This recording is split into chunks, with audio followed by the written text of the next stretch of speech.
There was a version of you, maybe 8 years old, maybe 10, who had a dream so big it felt like it could swallow the whole world. You didn't whisper it, you announced it to your parents, to your teachers, to anyone who would listen. And somewhere between that child and the person watching this video right now, that dream went very, very quiet. You didn't kill it, you just stopped feeding it, and slowly it stopped making noise. Nobody sat you down and said, "Give up." It happened much more quietly than that. It happened the first time someone laughed when you told them. It happened when the bills got real and the dream felt childish. It happened when you failed once and instead of getting up, you decided that failure was a sign. It happened in 100 small moments that nobody noticed, not even you. And now, most days, you don't even think about it anymore. You have made peace with a smaller life, but have you really? Because if you had truly let it go, you won't be watching this video right now. In 2005, three people were building something in a garage. A video sharing website. Rough, unfinished, nobody believed in it. One of those three people got tired, got scared, took the safe exit. He sold his share early, walked away from the dream when it was still just a dream. The other two kept going. 14 months later, Google bought that website for $1.65 billion. That website was YouTube. The man who left early got a fraction of what he could have had.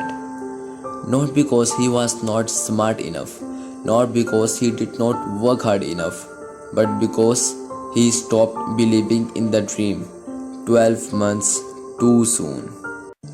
Steve Jobs built Apple in a garage with no money, no investors, and no guarantee it would ever work.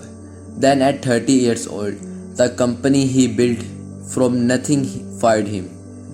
His own board, his own people threw him out. Most people would have taken that as a sign.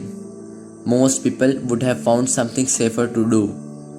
Steve went home and started again. He built Pixar, he built Next, and 12 years later, Apple, the same company that fired him, begged him to come back. He came back and built the iPhone.